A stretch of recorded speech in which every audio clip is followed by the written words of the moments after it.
MGC on Sensor Tube. Salutations, chycho. If you live in the GTA and you can keep aside $150 bi-weekly after mortgage and bills, what is the best way to invest these few dollars bi-weekly? So $300 a month.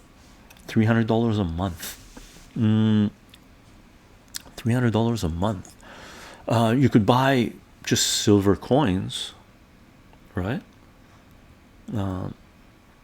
So silver coins, that sets you a base, and over a certain amount of, this is not personal finance advice, okay, I'm just letting you know this, but you basically want to slowly build assets, value of something, right? Silver coins, you know, they've done a huge pump, it's gone up a fair bit, but if you're buying it slowly, you might pay a little bit more premium. It depends. Talk to your whoever you're going to buy it from, see if they realize you're going to buy on a regular basis, they'll give you a discount maybe, right? So you slowly start accumulating those. You could start accumulating collectibles. And that's what I've done with my collection over the years. I go through periods. If I have some extra money, Tomb of Dracula #6, Neil Adams, damn nice. CGC 9 for 60 bucks. Nice. And Neil Adams, I mean, hell, right? Awesome. That's a nice pickup, man. That's a nice pickup, right? That's 4 issues before Blade makes his first appearance, right?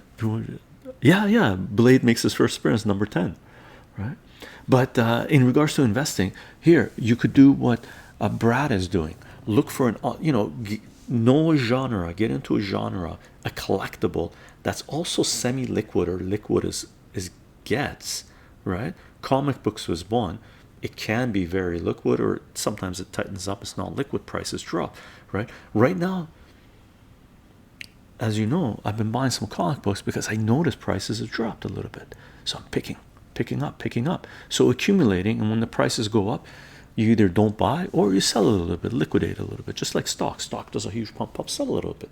Not all of it if you don't want. And then if it comes down, buy again, boop, up you go, right? Possibly crash and burn, right? So slowly start accumulating some form of asset. It might even be stocks, right?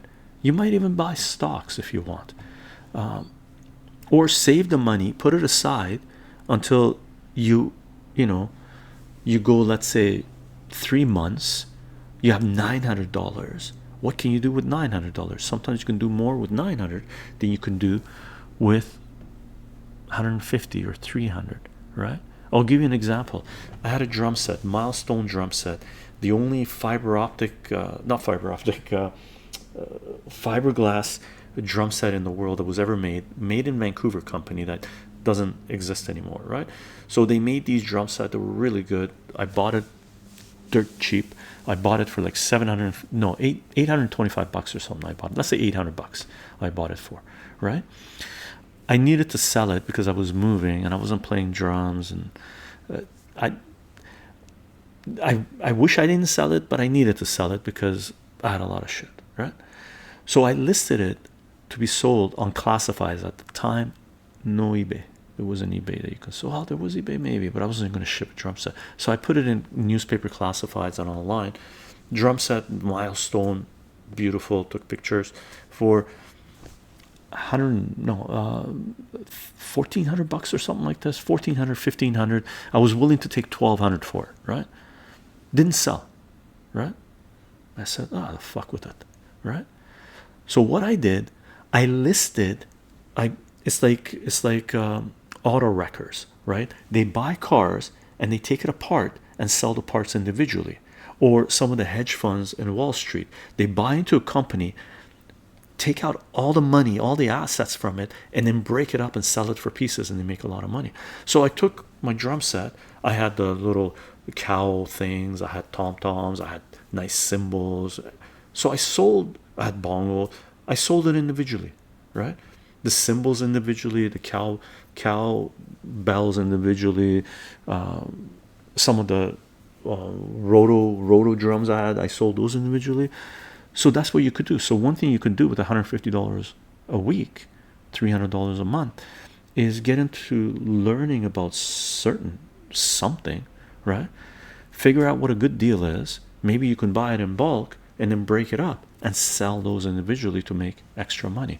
If you can make 50% more, now you're not making $300 a month, banking $300 a month, you're banking $450 a month with a little bit of time, and you can attribute that time as investing in yourself for you to learn the system, to learn how to do business, to learn how to do all this shit, right? So we acquire tools yourself to become more anti-fragile.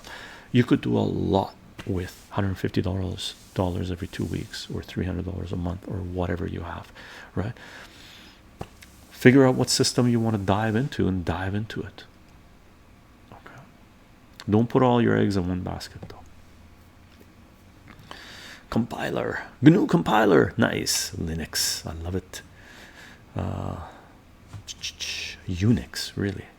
The good thing about collecting rarities is that even if it does eventually lose its value, at least you still have something cool. I collected a lot of stuff too. Nice. Yeah, I'm a collector. You're gonna see from this, right? Jack Britton, it works with old board games. Yeah, buy one cheap at a sale and sell all the bits separately as spare parts that people lose. 100%, right? That's why I do some of the lots I've done. We've done this with comic book hauls, and we make spreadsheets. I look at unit price. How much am I paying per comic, right? And I have the info here for one of the hauls. Hopefully it's in there. I don't know. We'll see. I still have a couple more coming, right?